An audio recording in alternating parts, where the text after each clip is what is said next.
Thank you to Julia for starting our event off with a bang. To give you a sense of the type of person our next speaker is, I saw his name pop up a few times on my YouTube homepage before deciding to reach out to invite him to today's event. Within just 48 hours of sending that initial email, we had already hopped on a call, decided his theme, and he had booked his flights to Berkeley. Needless to say, he is a go-getter in the truest sense. The former ringleader of a multi-million-dollar drug operation before completely transforming his life, our next speaker is no stranger to defying first impressions. Please join me in welcoming Coss Marte.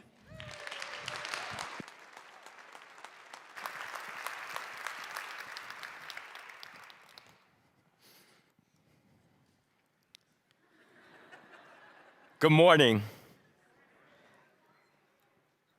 I'm Professor Coss Marte, and welcome to my class on how to sell drugs 101. So I want everybody to take out your notebooks, pens, papers, whatever you have to take notes with right now. Pull it out real quick. Come on. You really want to be a drug dealer? Yeah? I guess everybody knows where to buy drugs from. I'm here to tell you about the power of untapped talents. Does anybody know what this is?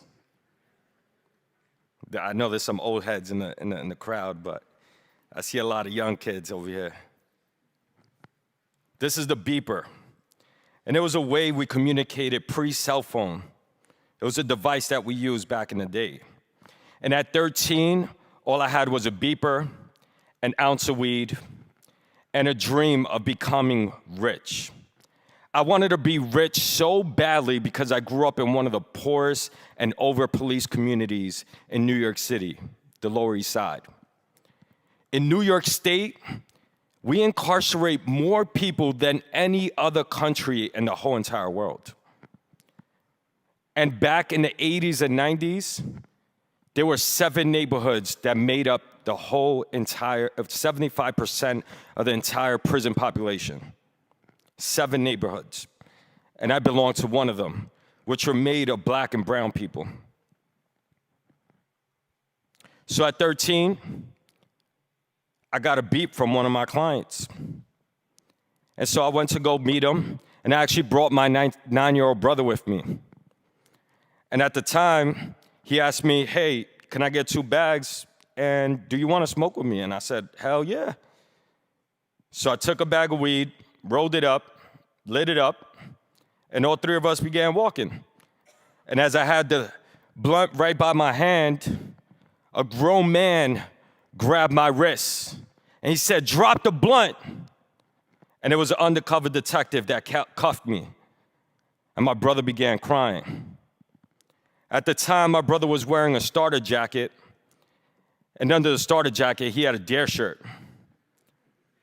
The DARE shirt stood for Drug Abuse Resistance Education. It was a program created in the Reagan era to keep kids off drugs. And so my brother screamed, let my brother go, I'm part of the DARE program! And the undercover detectives just laughed at him. But this was the beginning of my arrest record. And after this, jail and prison became a revolving door. See, every time I went in, I started contemplating on how to be a better drug dealer. There was no programs inside. There was nothing else to do but to sit in my thoughts in my prison cell and think about the things that I knew. I started selling drugs in a corner bodega sitting on a milk crate.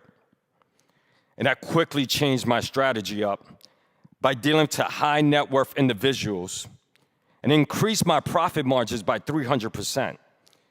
And we actually marketed to them by using business cards and dressing just like them with business suits and ties. And it blew up. At 19, I was making over $2 million a year. I had run one of the largest drug delivery services in New York City, and I had over 20 people working for me. Someone once told me, if I would have been born here in Silicon Valley, I could have been the next Steve Jobs. I don't know about that, But what I do know is that systemic racism is real. And if I would have been born here, in a different community, with a different skin color, I would have definitely not ended up in the criminal justice system. Today, black and white people use drugs at the same rate. But black people and brown people are 6.5 times most likely to be incarcerated for it.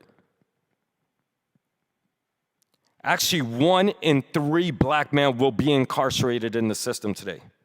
1 in 3, compared to 1 in 17 white men. Are black and brown people more dangerous than white people? I have met the most brightest, charismatic, most creative people in prison.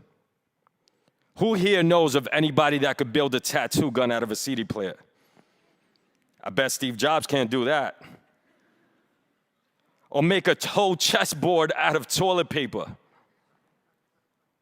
Or make the best alcoholic drinks with no access to liquor. So my dream when I went inside and I wanted to come out was to elevate these talents to the world. And I started by CONBUD. CONBUD is a prison-style boot camp where we hire formerly incarcerated individuals to teach fitness classes. And this was derived from my personal experience in prison. See, when I went inside, doctors told me my cholesterol levels were through the roof, and if I didn't eat correctly or work out, I could probably die of a heart attack. And in prison, you don't get the best food, so I started working out obsessively. And I managed to lose over 70 pounds in 6 months, and then I helped over 20 inmates lose over 1,000 pounds combined. Today, we've trained over 70,000 people, virtually and in person. And what I'm proudest of is that we've hired over 50 formerly incarcerated individuals and have a 0 recidivism rate. That means no one has gone back inside. Please meet Sarita Wright, who at 16 years old, 16, committed a mistake and was involved in a robbery gone wrong. I hired her as quickly as she came out from a 22-year prison sentence. Today, she's one of our top trainers, and she's actually going inside the criminal justice space in juvenile facilities, teaching the youth how to live a healthier lifestyle. Sultan Malik, who did 14 years in prison, 7 years in solitary confinement. You think quarantine was hard? Try the box. Today, he's rated one of the top 5 trainers by Reebok across the whole country. And he's coming up with a new fitness business. Think about it as WeWork meets fitness, where trainers rent out his facilities to train their clients.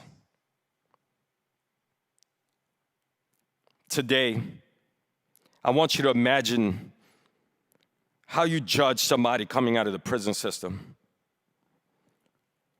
What do we see in the surface? Do we just want to judge them for that? Or how about we judge them for their incredible untapped talents? So today I'm actually expanding my mission in a different form, in a different industry in New York State.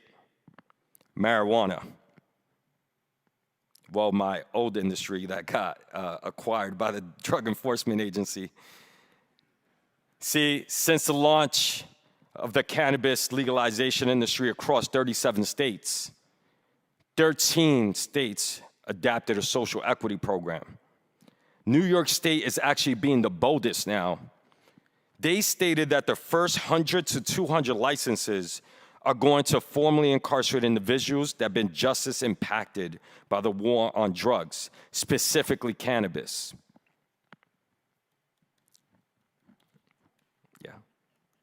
So today, my mission at CONBUD